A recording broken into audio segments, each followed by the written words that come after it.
नमस्कार. एकादशी आणि तुळशी आवडे श्री विष्णूशी.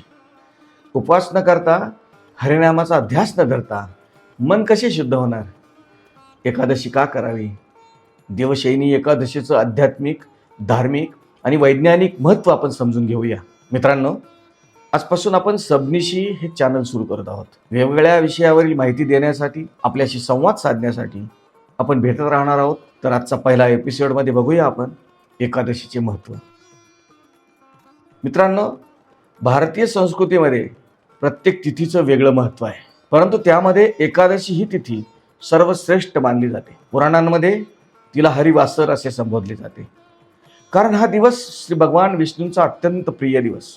वर्षभरात येणाऱ्या 24 एकादशींपैकी आषाढ शुद्ध एकादशी म्हणजेच देवशयनी एकादशी ही विशेष महत्त्वाची मानली जाते. याच दिवसापासून चातुर्मासाला प्रारंभ होतो आणि वारकरी संप्रदायाच्या दृष्टीनेही हा दिवस अत्यंत पवित्र आहे. एकादशी या शब्दाचा एक सुंदर आध्यात्मिक अर्थही सांगितला जातो. आपल्या शरीरामध्ये 5 ज्ञानेंद्रिय, 5 कर्मेंद्रिय आणि मन असे एकूण 11 शक्ती आहेत. या 11ही शक्तींना संयमात ठेवण्याचा दिवस म्हणजे एकादशी. म्हणूनच एकादशी हा केवळ अन्नत्यागाचा दिवस नसून मन, वाणी, विचार आणि आचरण यांचे शुद्धीकरण करण्याचा हा दिवस आहे. एकादशी करण्यामागे अनेक उद्दिष्ट आहेत.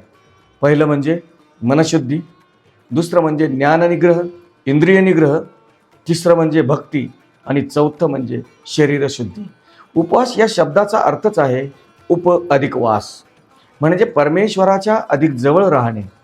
म्हणून उपवास म्हणजे दिवसभर उपाशी राहणे एवढाच त्याचा अर्थ नाही. उलट विचारांपासून दूर राहणे, वाईट विचारांपासून दूर राहणे, राग, मत्सर, द्वेष, अहंकार यांचा त्याग करणे, हरिनामामध्ये मन रमवणे, दान, सेवा आणि सत्संग करणे हेच खरे एकादशीचे पालन होय. संत तुकाराम महाराज म्हणतात, एकादशी अन्नपान जे नर करीती भोजन, श्वान विष्टे समान अधमजन तो एक. या अभंगाचा अर्थ केवळ अन्न त्यागावर भर देणे नाही, तर त्या दिवशी संयम, भक्ती आणि शुद्ध आचरण यांचे महत्त्व अधोरेखित करणे आहे. देवशयनी एकादशी म्हणजे काय? तर आषाढ शुद्ध एकादशीला देवशयनी, महाएकादशी किंवा आषाढी एकादशी असे म्हणतात. पुराणानुसार या दिवशी भगवान श्री विष्णू क्षीरसागरामध्ये शेषशय्येवर योगनिद्रेमध्ये जातात. ही योगनिद्रा 4 महिन्यांची असते. कार्तिक शुद्ध एकादशीला म्हणजे प्रबोधिनी एकादशीला ते जागृत होतात. मित्रांनो, ही कथा प्रतीकात्मक आहे. तिचा अर्थ असा आहे की वर्षातील पावसाळ्याच्या काळामध्ये बाह्यवत्सवांपेक्षा अंतर्मुख साधना, स्वाध्याय, संयम आणि आत्मशुद्धी यांना अधिक महत्त्व द्यावे. म्हणूनच देवशयनी एकादशीपासून चातुर्मास सुरू होतो. आषाढी एकादशीपासून कार्तिकी एकादशीपर्यंतचा 4 महिन्यांचा हा कालावधी म्हणजे चातुर्मास. या कालामध्ये अनेक जण विविध संकल्प करतात. उदाहरणच द्यायचे झालं तर एखाद्या पदार्थाचा त्याग, दररोज हरिपाठ, भगवद्गीतेचे वाचन, विष्णू सहस्त्रनाम, नामजप, दानधर्म, तसेच सत्संग, कीर्तन आणि प्रवचन करणे किंवा ऐकणे. याचा उद्देश विचारामध्ये सात्विकता वाढवणे हा आहे. वारकरी संप्रदायासाठी देवशयनी एकादशी हा सर्वात मोठा उत्सव आहे. ज्ञानेश्वर माऊलींची पालखी आळंदीवरून, तुकाराम महाराजांची पालखी देहूहून आणि अनेक संतांच्या पालख्या त्यांच्या ठिकाणाहून पंढरपुरामध्ये एकत्र होतात. लाखो वारकरी ज्ञानोबा तुकाराम, श्री रामकृष्ण हरी, विठ्ठल विठ्ठल या नामघोषामध्ये पंढरीची वारी पूर्ण करतात. वारकरी म्हणतो, वारी म्हणजे चालणारी भक्ती, विठ्ठल म्हणजे भेटणारी करुणा. मित्रांनो, देव झोपतो म्हणजे जग चालवणे थांबवतो असं नाही. योगनिद्रा म्हणजे अंतर्मुखता.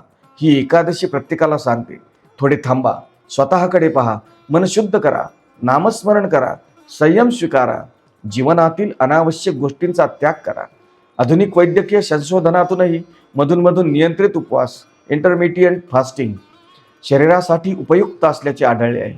योग्य प्रकारे केलेला उपवास पचनसंस्थेला विश्रांती देतो, रक्तातील साखरेचे संतुलन राखण्यास मदत करतो, पेशींच्या पुनर्निर्मितीच्या प्रक्रियांना चालना देतो, मानसिक स्पष्टता वाढवतो. अर्थात ज्येष्ठ नागरिक, गर्भवती महिला, लहान मुले किंवा आजारांमुळे औषधे घेणाऱ्या व्यक्तींनी वैद्यकीय सल्ल्यानुसार उपवास करावा. संत ज्ञानेश्वर म्हणतात, हरिमुखे म्हणा पुण्याची गणना कोण करी. तर संत तुकाराम महाराज सांगतात, नाम घेता फुकाचे पर्वत झडती पापाचे. यावरून स्पष्ट होते की एकादशीचे खरे सार म्हणजे नामस्मरण, संयम आणि सदाचार. एकादशी ही केवळ उपासाची तिथी नाही आहे, ती आत्मशुद्धीचा उत्सव आहे. देवशयनी एकादशी ही चातुर्मासाची सुरुवात आहे. अंतर्मुख साधनेची प्रेरणा आणि विठ्ठल भक्तीचा महासोहळा आहे.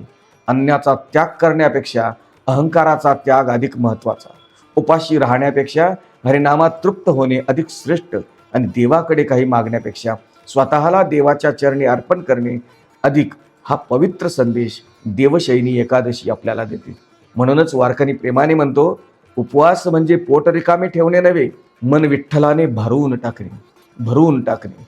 आणि शेवटी एकादशीचे व्रत, मुखी हरिनाम याहूनही श्रेष्ठ नाही दुसरे कोणतेही धाम. ज्ञानेश्वर माऊली, ज्ञानराज माऊली तुकाराम.